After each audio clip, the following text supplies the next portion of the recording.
¿Qué es la amistad? Sino un acto de amor que se nutre del primer elemento vital del mismo, la elección, el compartir el tiempo, ese mismo que se nos escurre sin saber cuánto nos queda. Resulta la mayor muestra de devoción entre pares. ¿Qué es la amistad entonces? Si no es el respeto mutuo por el existir del otro y encontrar la felicidad propia en la de los demás. Hay algunas historias fantásticas reales de grandes amores entre seres, tal como sucedió entre Salvador Dalí y Federico García Lorca. Muy buenos días, tardes o noches, donde quiera que se encuentren. Su amiga Diana Ríos en cabina para hablar sobre este tema.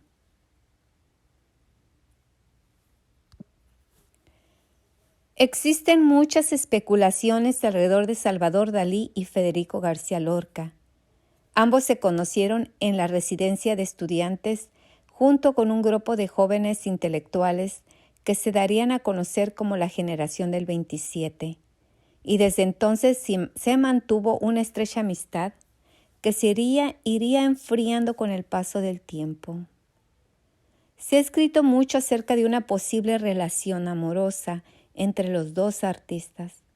Actualmente podemos leer su relación epistolar y existen muchas biografías al respecto, pero también debería considerarse como un intercambio intelectual muy fructuoso. Sus discusiones sobre vanguardismo y el ambiente cultural de la residencia dotaron de una buena base para una serie de colaboraciones artísticas y de obras dedicadas mutuamente. Vamos a hacer un breve recorrido por esta relación que, como dijo Dalí en una carta al director del País, fue un amor erótico y trágico por el hecho de no poderlo compartir. La residencia de estudiantes, el primer encuentro entre los dos. Dalí llegó a la residencia de estudiantes en el otoño de 1922, cuando obtuvo una plaza con 18 años para estudiar en la Escuela Especial de Pintura, Escultura y Grabado de la Real Académica de Bellas Artes de San Fernando. Lorca por aquel entonces tenía 25 y residía allí desde 1919, pero en ese mismo año tenía que terminar sus estudios de Derecho en su ciudad natal de Granada. Así que no fue hasta un año más tarde que ambos se dieron a conocer. Tenían muchas pasiones en común. Les encantaba la poesía de Rubén Darío y la cultura francesa. Leían L'Esprit Nouveau y Valori Plastici y discutían apasionadamente sobre las últimas novedades artísticas del momento. La residencia era una institución pionera en el país, una especie de Oxford española que apostaba por los vanguardistas y el intercambio cultural. A partir de recitales, ciclos de conferencias y conciertos, iniciarían un profundo diálogo con Luis Buñuel y Pepín Bello, y juntos llevarían a cabo la representación teatral de Don Juan Tenorio, entre otros proyectos. A partir de las visitas del poeta granadino a Barcelona y Cadaqués, se forjaría una estrecha amistad con el famoso pintor de Vígeres. ¿Había algo más que una amistad? Entre 1925 y 1928, ambos establecerían un intercambio artístico que les propiciaría una ampliación de recursos para su desarrollo como creadores. Algunos expertos en Dalí llaman a esta época de formación como etapa lorquiana, y en ella llaman la atención su naturaleza muerta, invitación al sueño y composición con tres figuras, academia neocubista. Entre sus más estrechas colaboraciones con Lorca destaca el cuaderno de los putrefactos, un conjunto de láminas sobre personajes caricaturescos con textos del poeta granadino que critican a los artistas y académicos que rechazaban las vanguardias a los que consideraban carroña. Tanto uno como otro se dedicaron diversas obras. Lorca le regalaría la Oda a Salvador Dalí y el dibujo El beso, que simboliza a los dos artistas besándose, mientras que Dalí pintaría Los esfuerzos estériles, que representa el paisaje interior lorquiano. También se ayudarían entre ellos para promover sus creaciones, como en la exposición de Lorca en las galerías de Dalmau o en la publicación de sus dibujos en la Amique des Arts, Litoral y la Revista del Occidente. Después de haber pasado esos años juntos, viene el distanciamiento y la muerte.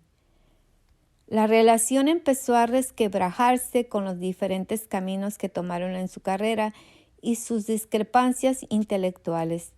El cuaderno de los putrefactos no vería su publicación. Lorca no firmaría el Manifeste Groc y la revista emprendida por el granadino, la revista Gallo, no contaría con la ayuda que se esperaba de Dalí, pese a su contribución con la portada.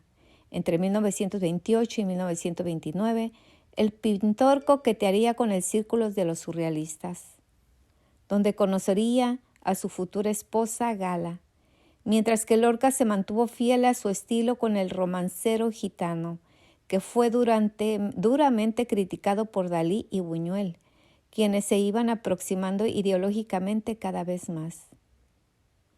Tras negarse a responder un examen sobre el pintor Rafael Sanzio, Dalí fue expulsado de la Real Academia de Bellas Artes y posteriormente abandonó la capital madrileña.